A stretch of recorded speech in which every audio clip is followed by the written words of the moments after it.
This is the 2022 National Senior Games Triathlon. Of course, that's swimming, biking, and running, so it's kind of a CrossFit sport. Lots of people there. This was in Miami area. Some of us in Fort Lauderdale. Lots of people. You can see by the number of bikes. It was extremely well attended. There's my bike. I didn't get any swim. It was an out and back in the ocean around the buoys, not untypical to a triathlon. So you had the bike, which is also out and back, and the run. And boy, I tell you, at the end of that run, you sure look for that finish. You're just pretty exhausted, and getting across the finish line is an accomplishment in its own. Just to finish the triathlon, you don't have to win a big award or place in the top 3, but you can certainly enjoy just having done a sport like this. Lots of people, lots of celebration going on at the end of the event. So I would recommend anyone to get out there. A lot of celebration. People were excited. Like I say, lots of groups came to this event. So it was well attended and enjoyable ride. At the 2022 National Senior Games, we're at the triathlon, and it's Sue Reynolds. We're with Sue Reynolds, and we're gonna just talk to her about how she got in the sport, how it's helped her maintain health and fitness, and just tell us a little bit of your story, and we'll be happy with that. Okay, well, my story in a nutshell is that when I was 60 years old, I weighed 325 pounds.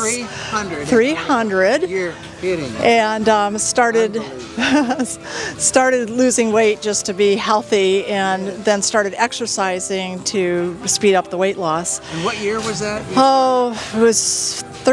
It was 2013. So yeah. No, so.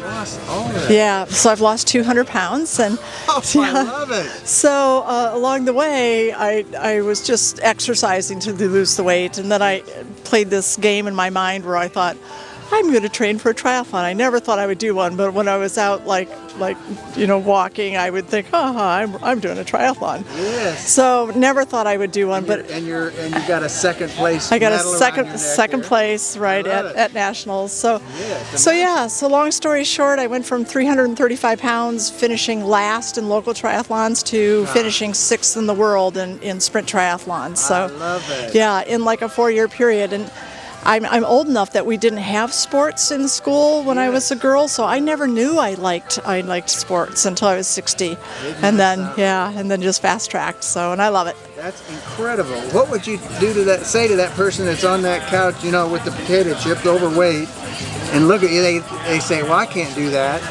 I would say just take one step at a time. Find an accountability partner, one of your children or a friend, and just text them and say, I'm going to go out to exercise today, and then do it. And when you're finished, text them again and say, I did it, and then celebrate that. Absolutely. So I think any big accomplishment is just a series of little steps over time. So I trick myself. I have a little spreadsheet, and I have Monday through Sunday. And I don't want to put a big 0 in there, because anything I do physically, I have to write it in. So I don't want the 0. So sometimes I don't feel good. I'll just say, well, I'll just do a block. That's great. Once I've done that, I feel better, and I go ahead and do a mile or something. Yeah, that's great. Just you have to trick yourself sometimes. Yeah, just my first exercise was to walk from my back door to my neighbor's driveway. It was about 100 meters, and I was done. It's like the hardest thing I've ever done.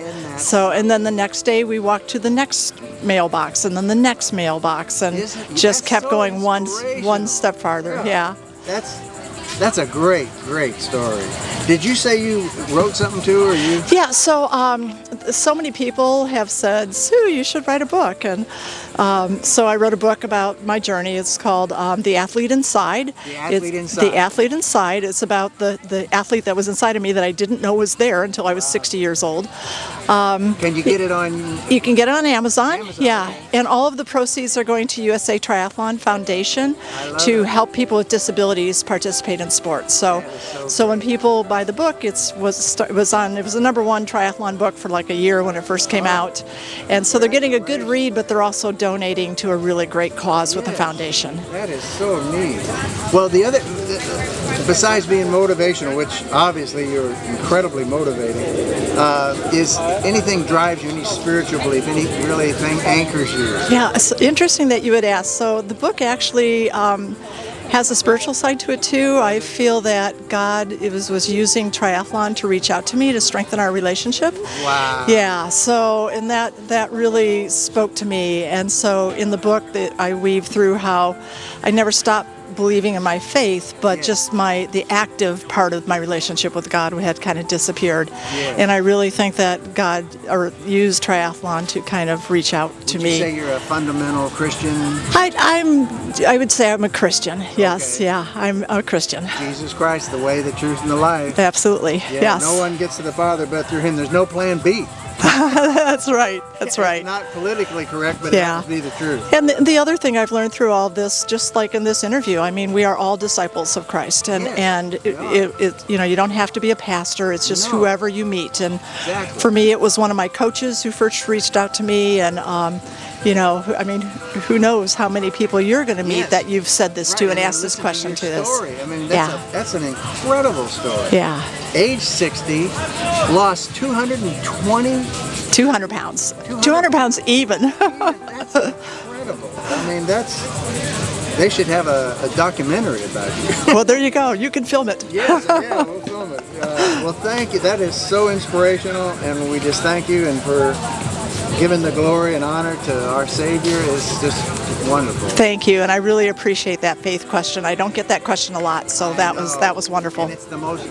I mean, being healthy and having a quality of life is certainly important. Yeah. But we're spending eternity somewhere. Yeah. And, that's a little more important. Yes. Yeah, thank you. That's very good. Thank you.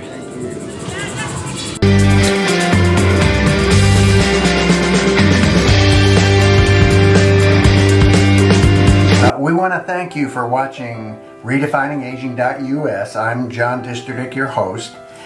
And our goal for the series is pretty simple. We just want to enhance the quality of people's lives. So if you know of an event that you think would be one for good for us to cover, please fill out the form on our website, and not only the event and what it is, where it is, when it is, and if there's a person you know that you think would be a good person for us to do a testimony on in some event, please let us know. And if you want a fuller description of my testimony, you can either go to johndisterdick.com and look under ministry, or you can go here at redefiningaging.us. We appreciate your viewership. God bless, and hope to see you on more shows.